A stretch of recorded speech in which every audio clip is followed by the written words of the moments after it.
예전 교회의 전통 가운데 하나는 부활절이 되면 예배를 인도하던 인도자가 예수께서 부활하셨습니다 말하면 회중들이 정말 부활하셨습니다 라고 화답하는 예배의 전통이 있었습니다.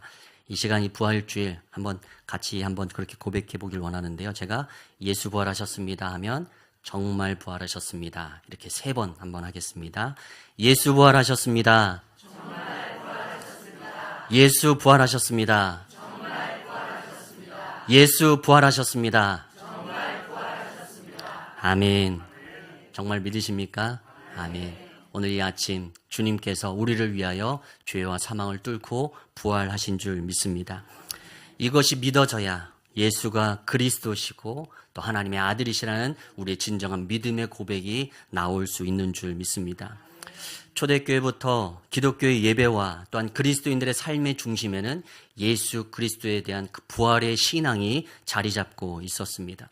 그래서 구약에서 예언된 대로 보면, 말씀한 대로 보면 안식일을 기억하여 거룩히 지키는 것이었지만 이제는 예수 그리스도의 부활 사건 이후로 우리는 주의 날, 안식 후 첫날 새벽 주님이 다시 일어나신 그날을 주의 날로 여기며 안식일로 여기며 그렇게 매주 모여서 주님께 그 부활하신 주님을 기억하며 예배하고 있는 것입니다.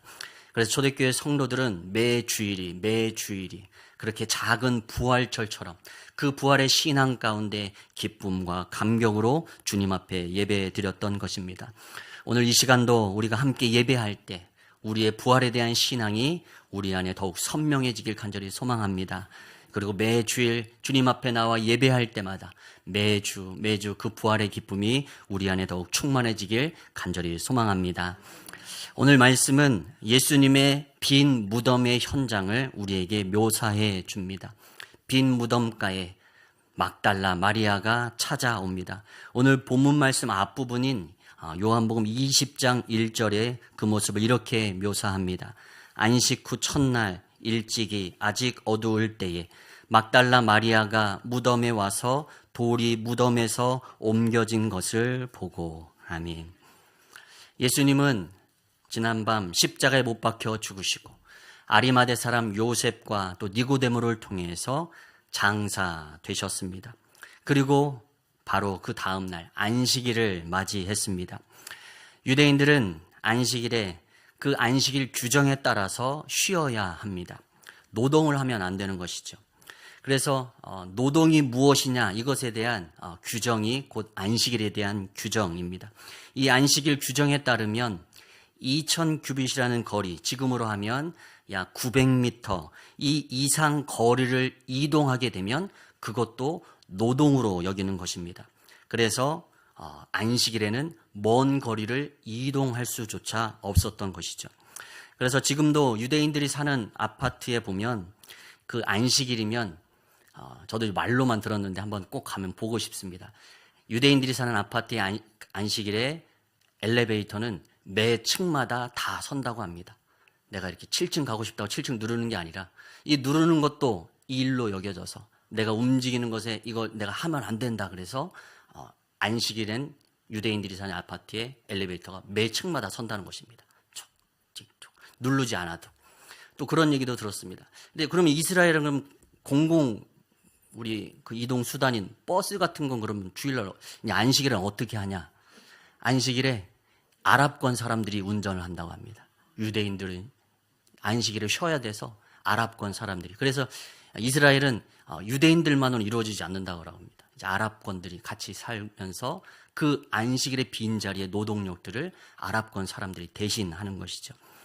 이처럼 안식일에는 먼 거리도 이동할 수 없는 철저한 그런 유대교 그 법이 있었습니다. 그들이 정한 법이죠.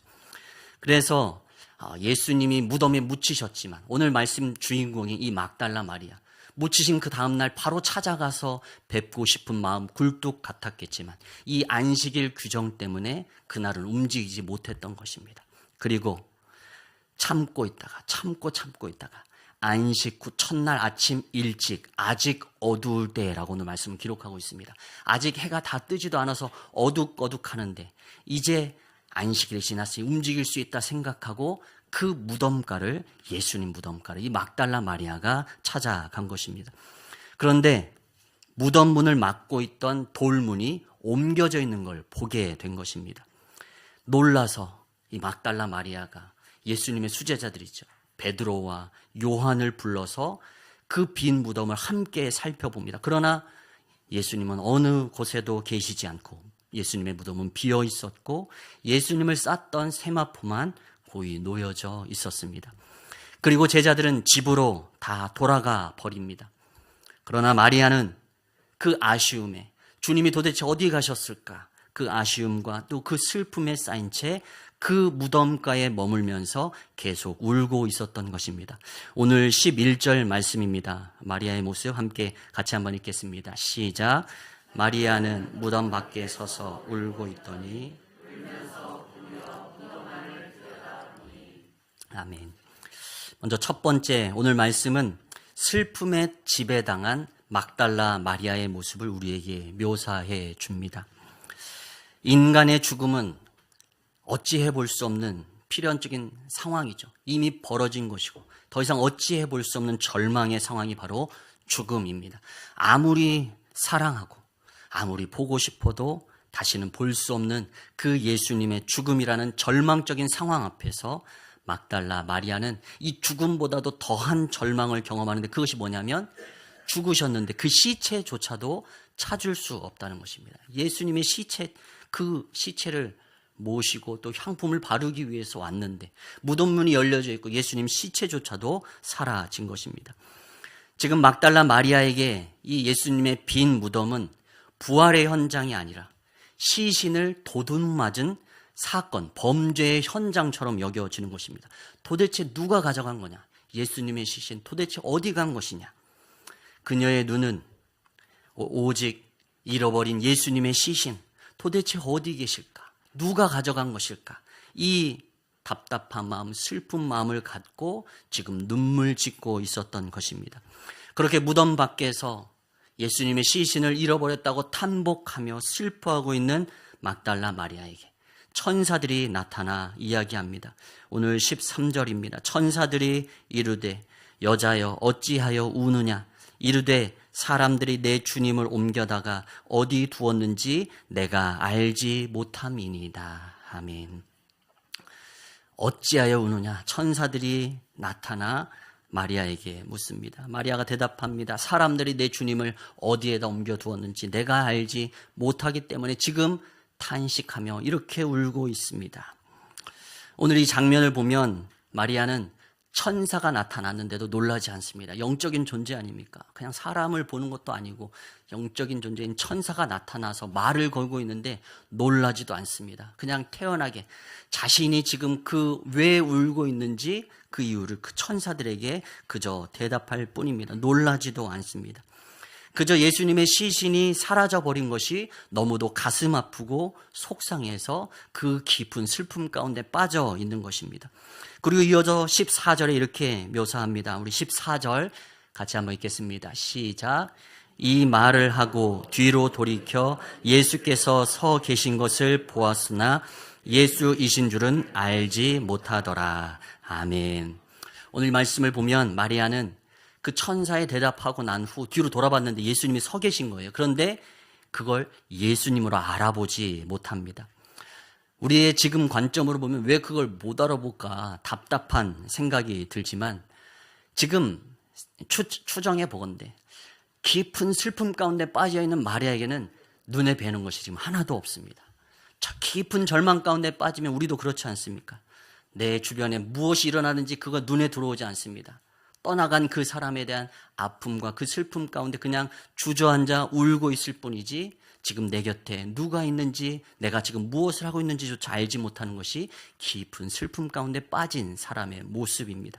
오늘 막달라 마리아는 그렇게 천사도 봐도 놀라지도 않고 예수님을 봤는데도 그것이 예수님인지 알아보지도 못합니다. 우리도 그럴 때가 있습니다. 깊은 슬픔 가운데 있을 때 주변이 하나도 보이지 않습니다. 마치 그것과 같습니다. 우리가 자동차를 타고 어두운 깊은 그 터널, 긴 터널을 지나가다가 긴 터널을 지나가다가 밝은 바깥으로 나오게 되면 잠시 눈이 적응하느라 잠깐 보이지 않는 때가 있습니다. 그것처럼 우리의 삶에 깊은 어두움 가운데 들어가면 우리의 눈이 잠시 슬픔으로 인해 가려질 때가 있습니다. 슬픔과 좌절에 빠져서 옆 사람이 아무리 무슨 말을 해도 들리지 않습니다. 기억나지 않습니다. 그냥 그 모든 상황 속에 슬픈 그 감정만이 내게 남아있을 뿐입니다. 지금 막달라 마리아가 그런 것입니다. 우리는 오늘 말씀을 보면서 말씀 속에 있는 마리아를 보면서 안타까워합니다. 지금 예수님은 부활하셨는데 지금 빈 무덤을 붙잡고 지금 울고 있는 것입니다. 지금 예수님이 곁에 있는데 그걸 알아보지 못하고 슬퍼하고 있는 것입니다. 왜 몰라볼까? 답답하게 우리의 눈에는 보입니다. 예수님의 시신이라도 보려고 찾아온 그 막달라 마리아, 지금 자신이 찾고 있는 그 예수님의 시신이 보이지 않자 더 깊은 슬픔 가운데 빠져서 정작 부활하신 예수님을 곁에 두고도 보지 못한다라는 사실입니다. 오늘 이 막달라 마리아의 모습, 오늘 이 모습이 또 우리의 모습은 아닌지 한번 돌아보길 원합니다. 예수님이 부활하셨는데 아직도 무덤 곁에서 울고 좌절하고 있는 이 마리아처럼 예수님이 부활하셨는데 지금 그래서 내 곁에 함께하고 계시는데 여전히 깨닫지 못하고 눈물 짓는 나의 인생의 자리는 없는가? 우리 이 막달라 마리아의 모습을 통해 우리의 삶의 모습을 돌아보길 원합니다. 내 생각, 내 욕심에 붙들려서 내가 얻지 못한 것, 내가 잃어버린 것, 또 내가 얻고자 했지만 실패했던 것, 그런 것들에 사로잡힌 채 얻지 못한 것에 그 슬픔으로 가득해서 여전히 울고 있는, 부활하신 주님을 보지 못하고 여전히 울고 있는 우리의 인생이 아닌지 돌아보고 회개하길 간절히 소망합니다. 예수님의 부활이 믿어지지 않으면 부활절 예배를 드리면서도 여전히 세상의 슬픔에 지배당할 수밖에 없습니다. 예수님은 죄와 사망의 권세를 이기시고 사흘 만에 부활하셨습니다. 그리고 우리의 주님이 되어 주셨습니다. 그렇다면 우리가 당하고 있는 수많은 슬픔과 아픔의 현장 속에서도 우리를 일으키실 수 있는 전능하신 하나님이신 줄 믿습니다. 그 빈 무덤가에서 여전히 울고 있는 막달라 마리아처럼 오늘도 우리의 삶의 빈 곳을 바라보면서 그곳에 주님이 계시지 않는 것처럼 여기며 슬퍼하며 눈물 짓는 우리의 모습은 아닌지 생각해 보게 됩니다. 텅 빈 무덤처럼 텅 비어버린 통장, 또 텅 비어버린 우리의 건강, 또 텅 비어버린 우리의 그 공허한 마음, 그 자리에서 우리도 눈물 짓고 살아가는 인생은 아닌지, 막달라 마리아처럼 그렇게 슬픔 가운데 사로잡혀 사는 인생은 아닌지 돌아보길 원합니다. 오늘 막달라 마리아가 슬퍼하며 울고 있는 그 무덤가는 지금 예수님의 시신을 잃어버린 범죄 현장이 아니라, 사건의 현장이 아니라 예수님이 다시 부활하신 부활의 현장이었습니다. 오늘도 우리의 아픔의 자리, 고통의 자리, 근심의 자리, 걱정의 자리, 그곳은 낙심하여야 될 자리가 아니고 부활하신 주님이 오셔서 우리를 하여금 일으키시고 그곳을 간증의 자리로, 또한 부활을 경험하는 회복의 자리로 경험하게 될 줄 믿습니다. 부활을 믿는 자에게 주시는 복이 바로 이 믿음인 줄 믿습니다. 죽은 지 사흘이나 되어서 냄새가 나는 썩어가는 육신이었겠지만 우리 예수님은 그 가운데서 부활하셨습니다. 오늘도 우리의 울음을 멈추고 낙심을 멈추고 우리의 삶 속에 계신 그 부활하신 주님을 깨닫고 붙들고 일어서는 우리의 인생 되길 간절히 소망합니다. 그렇게 울고 있던 마리아, 낙심하여 좌절하였던 마리아에게 언제 변화가 일어나는가? 오늘 말씀 두 번째, 그녀의 이름을 부르실 때입니다. 마리아는 자신 곁에 나타나신 예수님을 알아보지 못합니다. 그때 예수님이 말씀하십니다. 오늘 15절 말씀입니다. 같이 한번 함께 읽습니다. 예수께서 이르시되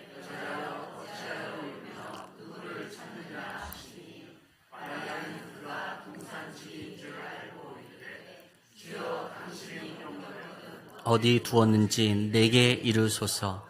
그리하면 내가 가져가리이다. 아멘. 답답합니다. 지금 예수님한테 예수님 시신 어디 있는지 알면 좀 알려달라고 말하고 있습니다. 도대체 어떻게 된 것인지. 동산지기인 줄 알았다 이렇게 지금 표현되어 있습니다. 예수님인지 알아보지 못하고 그 동산, 그 무덤가를 지키는 사람인 줄 알고 그 사람에게 묻습니다. 주여, 당신이 옮겼거든 어디 두었는지 내게 이루소서. 그러하면 내가 가져가리이다. 그때 예수님이 이렇게 단 한마디를 던지십니다. 마리아야. 예수님이 마리아를 향해 그의 이름을 불러주십니다. 그리고 그때에서야 마리아는 예수님을 알아보게 됩니다. 그리고 감격에 차서 히브리 말로 라보니, 곧 선생님하고 예수님을 알아보고 예수님을 붙드는 그러한 감격적인 만남의 자리를 오늘 말씀 우리에게 보여줍니다. 앞서서 여자여라고 말할 땐 마리아가 깨닫지 못했습니다. 동산지기로 알았습니다. 그러나 이제 그의 이름을 불러주었을 때, 마리아야 하고 불러주었을 때 마리아는 드디어 예수님을 동산지기가 아닌 부활하신 예수님으로 알아보게 됩니다. 여자여라는 이 호칭은 일반적인 부름입니다. 길을 가다가 아저씨 하면 수많은 아저씨들이 돌아보듯이 그렇게 일반적인 말입니다. 그러나 마리아야 부르는 것은 그 사람을 지금 지목하여 부르고 계신 것입니다. 마리아라는 부름은 세밀하고 또 인격적인 부르심입니다. 이름을 안다라는 것이죠. 네가 누구인지 내가 알고 있다, 마리아야. 예수님이 부르실 때 그의 닫혔던 눈이 열려지고 부활하신 예수님이 보이게 되는 것입니다. 오늘도 우리가 일상생활하다가 자신의 이름이 들려오는 순간 그쪽으로 딱 고개가 돌아갑니다. 그런 적이 있죠. 그런 많이 경험들 있으실 겁니다. 안방에서 뭘 일을 하고 있는데, 방에서 일을 하고 있는데 거실에서 가족들이 도란도란 이야기하는 소리가 들립니다. 그런데 아빠라는 이야기든지 남편이라는 이야기가 들리면, 나에 관련된 이야기가 딱 들리면 딱 레이더가 딱 그쪽으로 가죠. 뭐라고 하나. 그래서 나와서 뭐야? 나한테 할 얘기 있어? 이렇게 딱 물어보죠. 그러면 이거 다 듣고 있었어? 이렇게 깜짝 놀라죠. 다 듣고 있었던 게 아니라 내 이름이 들려지는 순간 거기에 딱 관심이 가는 거죠. 방에서 그렇게 자신의 일을 하다가 내 이름이 들려지는 순간 바깥 상황이 궁금해지고 있는 것입니다.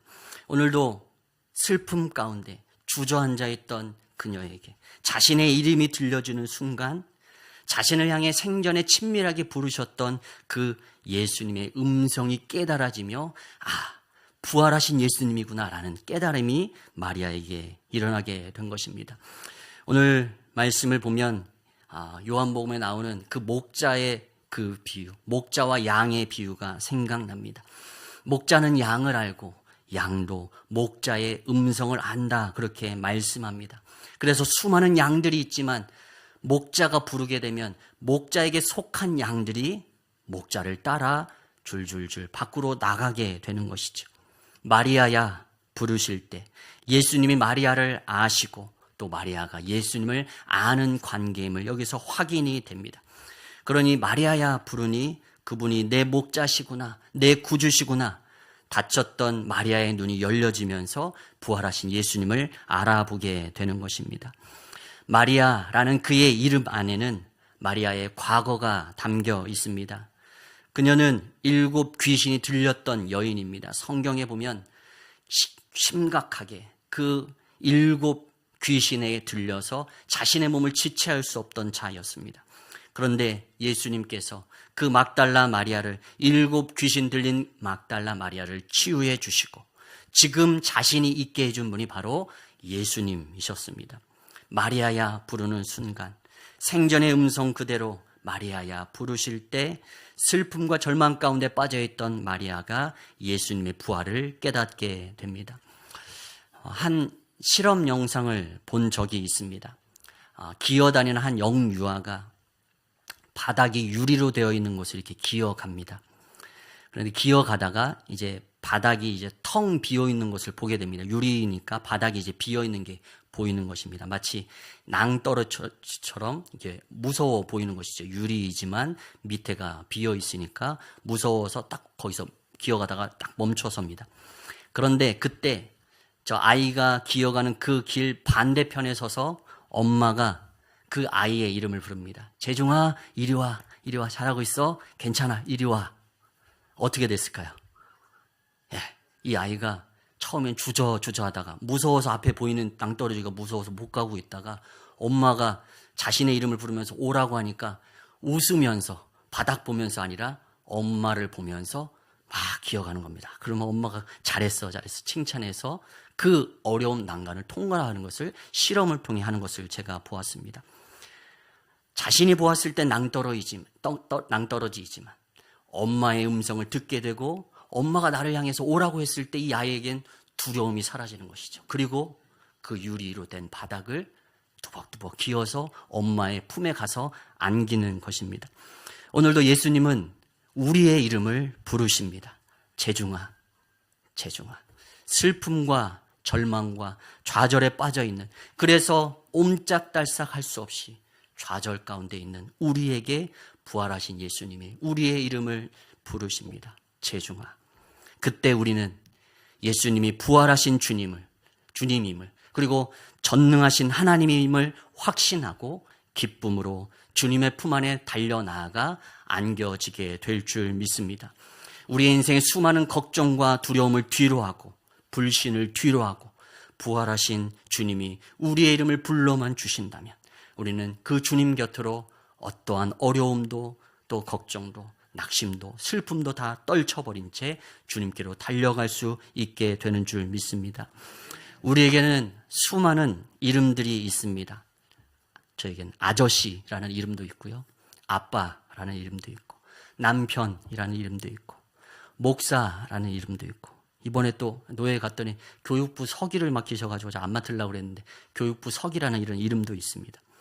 교회에서의 직분, 또 가정에서의 역할, 또 사회에서의 직책에 따라서 우리는 여러 가지 이름들로 사회에서 불려집니다.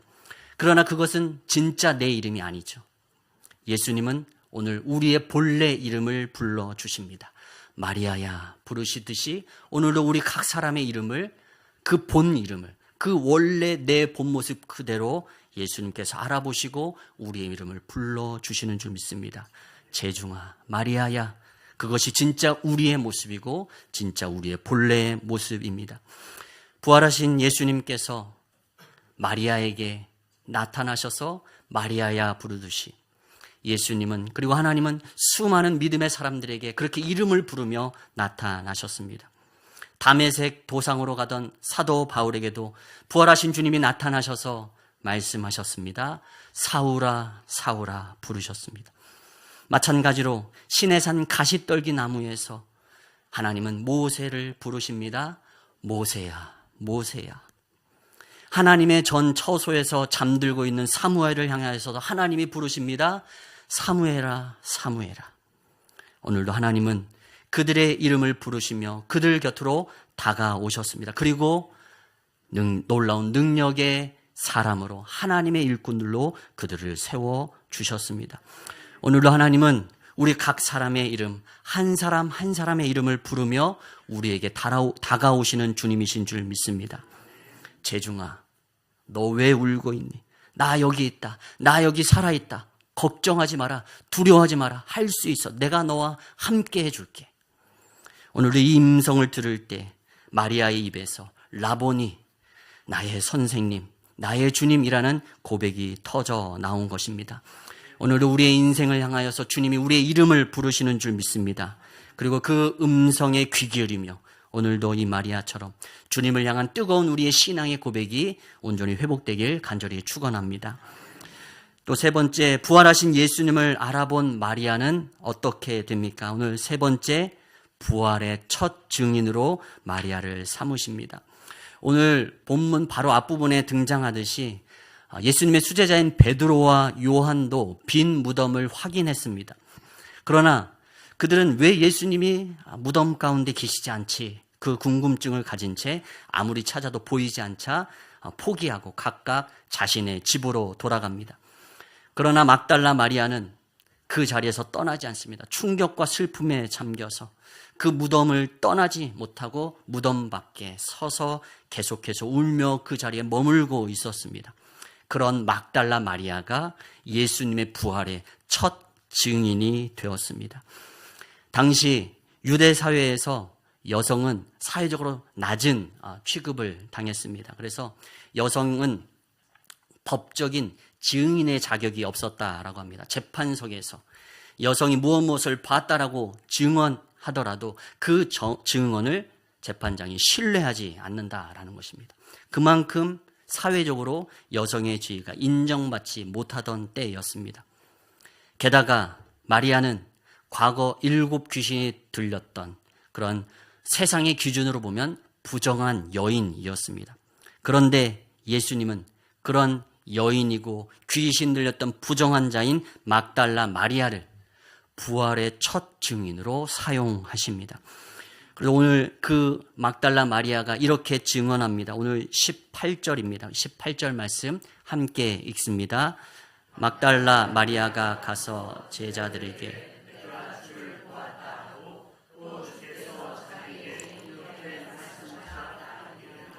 아멘. 막달라 마리아가 증언하는 고백은 이것이었습니다. 내가 주를 보았다. 십자가에 못 박혀 죽으신 예수님, 그 예수님이 부활하신 것을 내가 보았다 증언하고 있습니다. 성경은 아이러니합니다.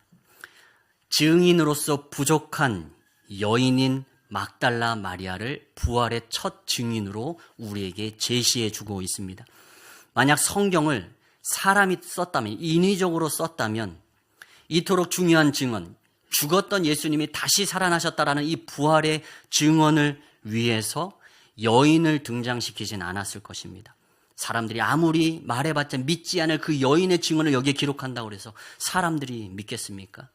만약 성경을 사람이 썼다면 막달라 마리아 자리에 베드로나 요한을 채워 넣었겠죠. 그러나 성경은 가감없이 바꾸지 않고 오늘 부활의 첫 증인으로 막달라 마리아라는 그 부정한 여인, 증인으로서의 효력을 갖지 못하던 그때 당시 연약한 여인을 부활의 첫 증인으로 기록하고 있습니다. 하나님은 그렇게 막달라 마리아를 증인으로 사용하시고 성경은 그것을 가감없이 그대로 기록합니다. 이것이 바로 성경이 가진 능력인 줄 믿습니다. 만약 하나님이 능력 있는 자, 유능한 자만을 사용하신다면 성경은 많이 배운 사람, 권력 있는 사람, 그런 엘리트들에게만 인기가 있지 우리 같은 평범한 사람들에게는 별로 성경을 읽어도 감흥이 없었을 것입니다. 그러나 성경에는 수많은 결격 사유가 있는 부족한 사람들이 하나님을 만나고 또 하나님의 손에 붙들려서 하나님의 일꾼으로 쓰임받는 모습을 우리에게 보여줍니다. 예수님의 족보만 보더라 하더라도 그 예수님의 족보 안에는 부정한 수많은 여인들의 이름이 등장합니다. 시아버지와의 관계를 통해 아이를 낳은 다말이라는 여인이 예수님의 족보에 등장하고 여리고의 기생이었던 라합이 등장하고 모압 출신의 이방 여인이었던 룻이 등장하고 또 우리아의 아내였던 밧세바가 등장합니다. 이와 같이 부정한 여인들을 통해서 예수님이 혈통적으로 이 땅 가운데 오셨다라는 것입니다. 그런 부족한 자들의 그 손길, 그 부정한 가문을 통하여서 이 땅의 구원자이신 예수 그리스도께서 태어나십니다.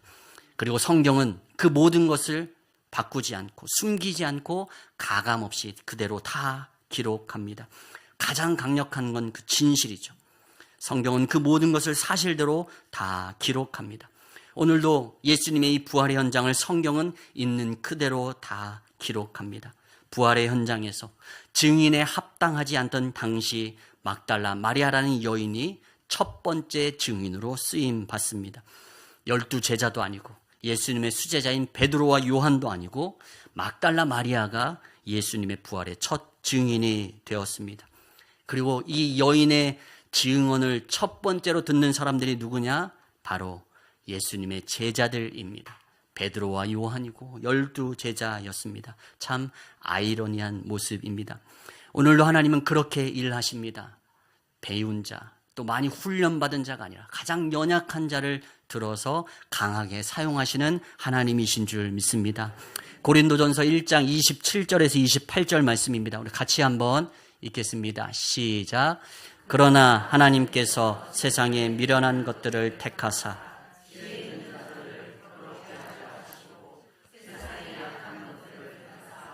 강한 것들을 부끄럽게 하려 하시며 하나님께서 세상에 천한 것들과 멸시받는 것들과 없는 것들을 택하사 있는 것들을 폐하려 하시나니. 아멘. 하나님은 그렇게 일하시는 분이십니다. 하나님은 미련한 자들을 택하셔서 지혜 있는 자들을 부끄럽게 하시고, 하나님은 세상의 약한 것들을 택하셔서 강한 자들을 부끄럽게 하시고, 세상에 천한 것, 멸시받는 것, 없는 것들을 택하사 있는 것들을 폐하시는 하나님이신 줄 믿습니다. 그렇기에 하나님 앞에 우리가 부족하고 연약할지라도 이 부족하고 연약함은 부활의 증인이 되는 데 있어서 장애물이 되고 걸림돌이 되는 것이 아니라 오히려 주님께 붙들려서 쓰임받을 기회와 도구가 될 줄 믿습니다. 하나님 오늘도 우리의 연약함을 아시고 그 연약함을 붙드셔서 사용하길 원하십니다. 어떻게 사용하길 원하십니까? 땅끝까지 이르러 증인이 되길 원하십니다. 오늘도 예수님은 연약한 그 여인 막달라 마리아를 통해서 최고의 권위를 가진 사도들에게 부활의 소식을 증언하는 첫 증인으로 그녀를 사용하셨습니다. 마리아는 제자들에게 달려가 외쳤습니다. 내가 주를 보았다. 오늘도 연약하지만 담대하게 부활의 증인이 되었던 막달라 마리아처럼 오늘도 부족하고 연약하지만 우리의 입술을 통해서 주님의 부활이 온 세상 가운데 널리 퍼져가길 간절히 소망합니다. 말씀을 정리합니다. 오늘 말씀을 통해 우리는 예수님의 빈 무덤을 보았습니다. 예수님은 앞전에 나사로의 죽음의 그 자리에서 자기 자신을 이렇게 선언하셨습니다. 나는 부활이요 생명이니. 예수님은 나사로를 살리시며 자신이 부활이요 생명이라고 말씀하셨습니다. 그런데 그렇게 생전에 하셨던 그 말씀, 그냥 그것이 말로만 끝난 것이 아니라 실제로 오늘 무덤의 자리에 가 보았더니 실제로 예수님은 부활이요 생명이신 주님은 죽으신 지 사흘 만에 다시 살아나셨습니다. 그래서 자신이 진짜 생명이고 부활임을 친히 보여주셨습니다. 오늘도 이 부활의 아침 우리는 예수님의 그 부활 앞에 어떠한 모습으로 서 있습니까? 슬픔 가운데 지배당한 마리아가 예수님의 그 자신을 향한 그 부름을 들을 때 마리아는 부활의 첫 증인으로 서게 됩니다. 오늘도 모든 성도님들이 막달라 마리아처럼 그 부활의 첫 증인이 되어서 가는 곳마다 죽음의 권세를 몰아내고 생명의 꽃을 피워가는 그런 복된 인생 되시길 예수 그리스도 이름으로 간절히 축원합니다. 아멘.